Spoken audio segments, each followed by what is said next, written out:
Assalamualaikum warahmatullahi wabarakatuh. Bertemu lagi dengan pelajaran biologi di kelas 12 IPA. Bagaimana kabar kalian? Semoga kalian selalu dalam keadaan sehat dan baik-baik ya. Nah, sebelum memulai pembelajaran, sebaiknya kita berdoa menurut agama dan kepercayaan masing-masing. Semoga kita selalu dalam lindungan Allah Subhanahu wa Ta'ala dan diberikan kemudahan dalam melakukan berbagai aktivitas ya, terutama aktivitas belajar. Semoga kalian diberikan kemudahan dalam menyerap ilmu yang diberikan oleh para guru. Oke, Ibu akan melanjutkan materi kita pada hari ini ya. Di pertemuan sebelumnya Ibu sudah membahas materi tentang penyilangan monohibrid, penyilangan dihibrid. Nah, kali ini kita akan membahas masih dengan materi pewarisan sifat, yaitu penyimpangan semu hukum Mendel. Nah, kalian tidak boleh melupakan materi yang sebelumnya. Nah, karena dasar dari penyimpangan semu hukum Mendel ini adalah penyilangan dihibrid yang sesuai dengan hukum Mendel. Ya, kita akan lihat. Jadi penyimpangan semu hukum Mendel ini terjadi karena adanya interaksi antara gen ya untuk memunculkan sifat tertentu sehingga menyebabkan perbandingan fenotip keturunannya berbeda dari hukum Mendel. Jadi intinya seperti ini kalau penyimpangan hukum Mendel. Kalau kemarin kita pelajari bahwa satu sifat itu akan menentukan satu gen itu akan ditentukan untuk menentukan satu sifat ya. Kalau pada penyimpangan hukum Mendel ini ada interaksi antar gen, ada 2 gen atau bahkan 3 gen yang berinteraksi atau saling bekerja sama untuk menentukan satu sifat. Nah, tetapi pada tingkat SMA ini akan dipelajari ada 2 gen yang saling bekerja sama atau saling berinteraksi untuk menentukan satu sifat. Nah, pada tingkat SMA ini akan dipelajari 5 penyimpangan hukum Mendel. Yang pertama adalah atavisma, yang kedua adalah kriptomeri, yang ketiga epistasis hipostasis, yang keempat polimeri, yang kelima adalah komplementer. Pada pertemuan kali ini yang akan dibahas adalah tentang atavisma dan kriptomeri. Oke, kita akan membahas atavisma. Atavisma adalah interaksi antara 2 gen ya, 2 gen dominan yang akan memunculkan sifat baru. Nah, karena ini adalah pengecualian atau penyimpangan, maka tidak terjadi pada semua makhluk hidup. Atavisma ini hanya terjadi pada pial ayam atau jengger ayam. Nah, di sini Bu perlihatkan ya. Nah, ini adalah bentuk jengger ayam yang berbeda-beda. Kita lihat ada sifat rose ya, kemudian ada sifat P seperti ini, kemudian ada sifat walnut. Nah, kalau dalam bahasa Inggris yang benar disebutnya walnut ya, walnut ya. Nah, ini kemudian ada sifat single seperti ini bentuknya ya, seperti rambut pang ya. Jadi bentuk jengger ayam itu berbeda-beda. Nah, itu ada interaksi antara 2 gen yang disebut dengan atavisma. Kita akan lihat penyilangannya ya. Nah, di sini contohnya, penyilangan antara ayam berpial ros, R besar, P kecil, P kecil. Jadi untuk satu sifat ros harus ada 2 gen, ada R besar dan P kecil. Ya, disilangkan dengan ayam berpial Pi. Untuk pial Pi juga diatur oleh 2 gen, yaitu R kecil dan P besar. Akan menghasilkan keturunan F1 yang semuanya berpial walnut. Jadi ada R besar, ada P besar. Nah, kalau ini si walnut keturunan pertama ini disilangkan dengan sesamanya, maka akan menghasilkan perbandingan 9 walnut, 3 ros, 3 P, dan 1 single. Nah, bagaimana penyilangannya? Kita akan lihat di slide selanjutnya. Nah, seperti ini. Ya, ada ros, R besar, P kecil disilangkan dengan Pi, R kecil, P besar. Kemudian kita bikin gametnya. Cara bikin gametnya sesuai dengan penyilangan dihibrid di pertemuan sebelumnya. Jadi ada R besar ketemu dengan P kecil. Nah, ini ada 4 tapi sama semua, maka 3 boleh dicoret. Kemudian ini juga sama, R kecil, P besar, kita bikin gamet R kecil, P besar. Ya, Nah, kemudian ada 4 juga, 3 dicoret, tersisa 1. Sehingga F1-nya keseluruhan keturunannya itu adalah R besar R kecil, P besar P kecil, semuanya adalah walnut. Kemudian F1 jika disilang sesamanya, ya, F1 disilang sesamanya, maka akan menghasilkan gamet seperti ini. Kita ingat lagi cara bikin gamet jadi hibrid ya. R besar ketemu dengan P besar.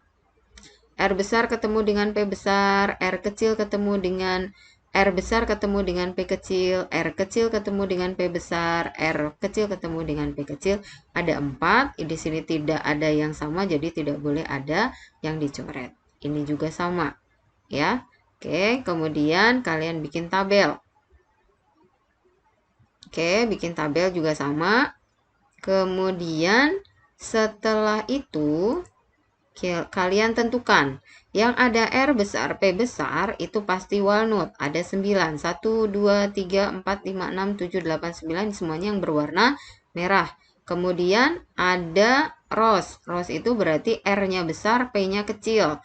Yang warna hijau R besar P kecil ada 3. Kemudian yang P R-nya kecil, P-nya besar, ya.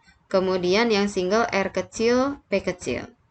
Jadi perbandingannya sama ya pada penyimpangan hukum Mendel yang atavisma dengan yang hukum Mendel yang sebenarnya. Jadi F2-nya kalau disilang sesama heterozigot akan menghasilkan perbandingan 9331, hanya yang berbeda munculnya sifat baru. Kalau yang di Mendel itu nggak mungkin munculnya sifat baru. Kalau kita silangkan dua sifat, maka hanya sifat itu saja yang muncul, tidak akan ada sifat baru. Paham ya? Oke, sekarang kita lihat contoh yang lainnya. Nah, di sini ayam berpial walnut heterozigot disilangkan dengan ayam berpial single. Kemungkinan keturunan yang muncul dengan perbandingan fenotip walnut, rose, P, dan single adalah, nah ini adalah pilihan gandanya, kemudian kita coba jawab ya. Walnut heterozigot, berarti itu adalah R besar R kecil, P besar P kecil. Oke, kemudian berpial single itu adalah R kecil, P kecil, P kecil. Nah, kalian bikin gametnya. Sama ya, seperti caranya di slide sebelumnya. Kemudian kalian bikin bagannya. Ya, kalian akan ketemu. Berarti yang walnut ada 1, yang rose ada 1, yang P ada 1, yang single ada 1. Jadi perbandingannya 1 banding 1 banding 1 banding 1. Jawabannya adalah yang A. Oke, semoga untuk atavisma kalian paham. Kita akan lanjut ke kriptomeri. Nah, kriptomeri adalah peristiwa tersembunyinya gen dominan atau kriptos ya, jika tidak berpasangan dengan gen dominan lainnya. Jadi sifat tersembunyinya dia akan muncul hanya kalau ada interaksi antara dua gen dominan. Nah, ini terjadi pada bunga Linaria marokana. Kalau atavisma tadi terjadi pada jengger ayam, ini terjadi pada bunga Linaria marokana. Nah, contoh soalnya, bunga Linaria marokana berwarna merah dengan genotipnya A besar B kecil disilangkan dengan bunga warna putih A kecil, B besar. Kita lihat di sini bahwa warna merah itu juga diatur oleh 2 gen. Ada A besar, B kecil, kemudian warna putih juga 2 gen, A kecil, B besar. Kalau yang di penyilangan sebelumnya, kalau warna merah kan hanya diatur oleh 1 gen kan. Merah M besar, kecil, M kecil. Perhatikan bedanya ya. Kemudian menghasilkan F1 yang berbunga ungu. Ingat, ungu itu berarti harus ada interaksi antara dua gen dominan, yaitu A besar dan B besar. Menghasilkan semuanya F1-nya ungu, kemudian disilang sesamanya, ya sesama heterozigot, menghasilkan perbandingan 9 ungu, 3 merah, 4 putih. Nah, di slide selanjutnya nanti akan diperlihatkan caranya bagaimana bisa menghasilkan perbandingan ini, tetapi sebelumnya kalian lihat dulu gen A besar itu untuk membentuk pigmen warna antosianin, gen A kecil tidak terbentuk warna pada bunga, gen B besar untuk mengatur sitoplasma bersifat basa, gen B kecil untuk mengatur sitoplasma bersifat asam. Jadi kalian perhatikan kalau ada A besar, ada warna dan sitoplasmanya bersifat basa, maka akan menghasilkan warna ungu. Kalau ada warna tetapi sitoplasmanya bersifat asam, akan menghasilkan warna merah. Kalau tidak ada warna, ya, kemudian sitoplasmanya itu bersifat asam atau basa, maka akan menghasilkan warna putih atau tidak ada warna. Sekarang kita lihat penyilangannya. Oh, ini gambar dari bunga Linaria marokana yang berwarna merah, berwarna ungu, dan berwarna putih. Jadi kalau kita ini bunga Linaria marokana itu seperti rumput ya. Jadi dia akan bagus kalau bersama-sama ditanamnya kemudian berbunga bersama-sama baru kelihatan dia bagus. Ya, jadi ada warna merah, ada warna ungu, ada warna putih yang terlihat cantik nih. Oke, sekarang kita lihat penyilangannya. Di sini kita langsung lihat keseluruhannya ya. Nah, di sini jadi bunga warna merah disilang dengan bunga warna putih. A besar, B kecil, A kecil, B besar, kemudian dibikin gametnya A besar, B kecil, B besar. Ingat di sini ada 4 sebenarnya, tapi 3-nya dicoret. F1-nya semuanya A besar, B besar, B kecil. Warna ungu semuanya, kemudian F1 disilang sesamanya. Ingat di sini bikin gametnya juga caranya sama ya. A besar ketemu dengan B besar, A besar ketemu dengan B kecil, A kecil ketemu dengan B besar, A kecil ketemu dengan B kecil. Kalian bikin tabel, ya kan? Kemudian setelah dibikin tabel tentukan yang berwarna merah yang mana, yang berwarna ungu yang mana. Ingat merah itu ada A besar, B besar. Ya, ada 9. Kemudian yang berwarna merah ada A besar doang. A besar saja ada 3. Kemudian yang berwarna putih ada A kecil, B besar, dan ada A kecil, B kecil, ada 4. Ya, jadi 9 ungu, 3 merah, 4 putih. Ingat dasar penyilangannya sama dengan hukum Mendel. Selanjutnya contoh yang lain. Nah, kita lihat. Penyilangan bunga Linaria marokana merah, A besar, B kecil dengan bunga Linaria marokana berwarna putih, A kecil, B besar menghasilkan F1 yang semuanya berwarna ungu. Nah, ini penyilangannya sama dengan slide sebelumnya. Ya, apabila F1 menyerbuk sendiri dan menghasilkan F2, ya, tanaman yang memiliki genotip sama seperti F1. Ingat, kalau untuk soal pada hereditas, kalian harus baca soalnya baik-baik. Yang diminta soalnya seperti apa. Yang diminta di sini adalah genotip sama dengan F1. Berarti yang ungu ini nih. Ya, oke. Kita lihat. Kita baca catatannya dulu. Menyerbuk sendiri. Di sini berarti dia disilang sesama F1. Ya, penyilangannya sama dengan catatan yang di atas di slide sebelumnya. Kita lihat.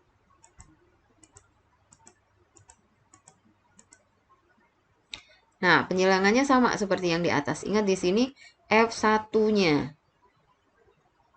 Ya, soalnya yang diminta tadi adalah berapa yang sama dengan F1-nya. Penyilangannya sama seperti yang sebelumnya ya, jadi Ibu tidak terangkan lagi. Nah, di sini genotip yang sama seperti F1 berarti yang ungu kan, yang A besar, A kecil, B besar, B kecil. Kalian perhatikan A besar, A kecil ada 1, kemudian A besar, A kecil itu ada 2, A besar, A kecil ada 3, ada 4. 1, 2, 3, 4. Berarti 4 per 16 kali 100% berarti 25%.